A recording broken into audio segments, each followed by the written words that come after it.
This animation shows how the Vinglish compiler represents a program in memory. Each group of points is an expression in the syntax tree. The lines connecting them represent the types flowing between functions and variables. The center connection breaks and the search lines probe outward. For example, when there's a type mismatch, like passing an integer to a function that expects text, that connection breaks. In most languages, the compiler stops immediately and reports the mistake. In Vinglish, the compiler takes that broken connection and checks if there is a safe and simple fix. The compiler tests small changes on a temporary copy of the code. When it finds a change that passes the type checker, like converting the integer to text, it repairs the tree.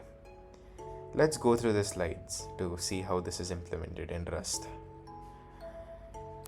In this presentation, we are looking at the self-healing type inference in the language Vinglish, which is a statically typed systems language that I created. The goal of the system is to automatically fix simple, predictable type errors during compilation while maintaining full type safety. In traditional compilers like GCC or Rust-C, type checking is passive. If you make a small mistake like forgetting to dereference a pointer or converting a number to a string, the compiler stops and prints an error. You have to open the file and manually write the conversion yourself. However, in Vinglish, we wanted to make the compiler more helpful. When an error has an obvious safe solution, the compiler can test that solution and fix it for you. And to keep the compiler reliable, we follow 3 strict rules. It stays deterministic. We do not use machine learning or guessing or any LLM interference. The same output comes from the exact same input. The same input always produces the exact same fix. We limit search depth to 2 steps, so the compiler never slows down. It stays bounded. A fix is only accepted if it passes the compiler's regular type checker. The self-healing process in English works in 4 steps. First, we capture the error. When type checking fails, save the exact location and types involved. And then we generate candidate fixes. Creates a list of possible small fixes based on fixed rules. Then we verify each fix. We run the type checker on each of the candidate fixes to see if it compiles cleanly. And then finally, apply the fix. We either apply the fix in memory to finish compilation or write it back to your source file on disk. Let's look at the Rust implementation. When the type checker finds a mismatch, it does not just format on an error string. Instead, it creates a type constraint struct. This struct stores the expected type, the actual type found, the node ID in the syntax tree, and the exact byte position in the source code. Next, the compiler needs to find the exact place in the syntax tree to modify. We have helper functions called find_expr and find_expr_mute. By comparing the byte offsets stored in the abstract syntax tree's node ID, the compiler can locate the exact expression anywhere in the file, including inside loops, conditional statements, or return statements.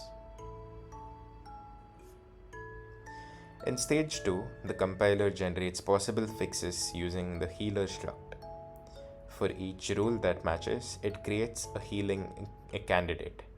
Each candidate contains the rule name, the replacement syntax tree node, and a numeric cost. Simpler fixes have a cost of 1, and more complex changes have a higher cost. Here's the first rule, auto-deref. If a function expects a value of type t, but receives a reference &t, the compiler suggests adding a dereference operator, *. This turns the reference back into a direct value with a cost of 1. The cost of 1 is because it's a pretty simple fix. The second rule is to text. For example, if an expression expects text but receives, let's say, a number or a boolean, the compiler wraps the expression in a toText function call. This also has a cost of 1.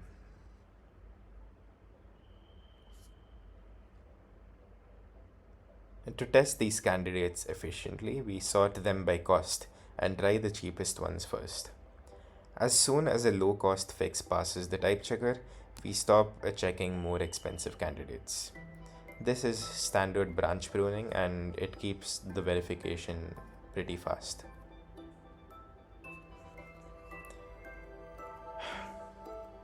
Here's the verification loop in healer.rs, which is the Rust file in the source code for Vinglish.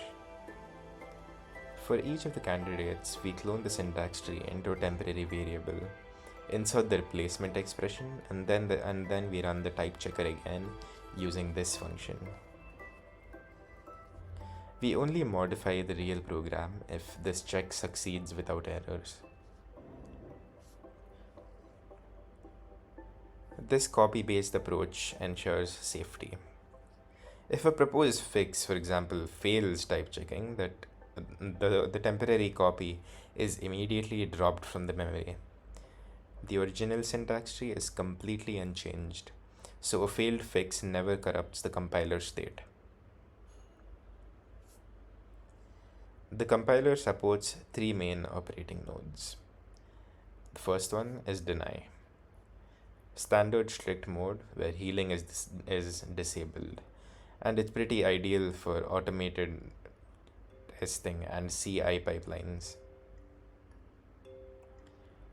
The next mode is suggest only, the default mode for checking code. It finds fixes and prints helpful messages but does not modify your files. The third mode, which is probably the most violent out of all of them, apply in memory. It fixes the code in the memory and generates machine code directly.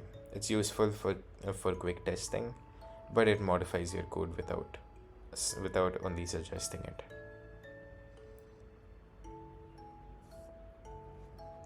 When running in a suggest only mode, the compiler prints clear diagnostic output. It shows the file name, line number, and the mismatch types, and the exact code replacement needed. It also lets you know that you can run the command vngfix to apply the changes automatically.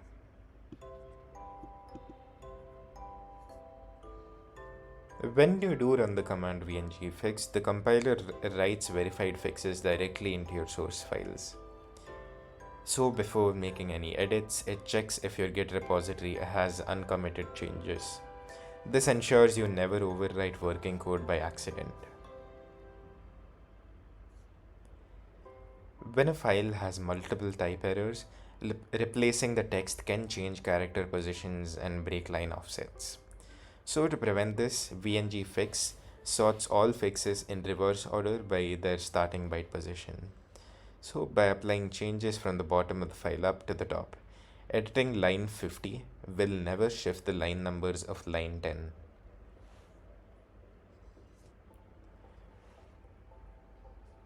After writing the modified file to disk, the command vngfix runs the compiler one more time in strict mode with healing turned off.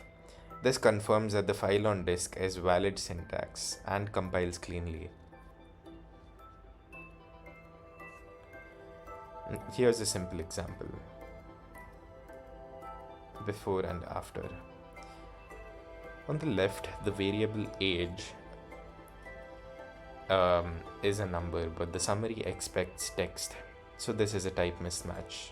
And on the right, after running vngfix, the compiler inserts a toText age. The program now compiles and runs cleanly.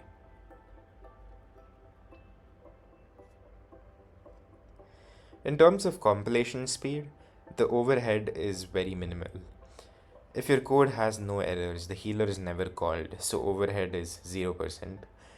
When an error occurs, the search depth is capped at 2 steps, and the recheck pass takes between 0.2 and 1.2 milliseconds.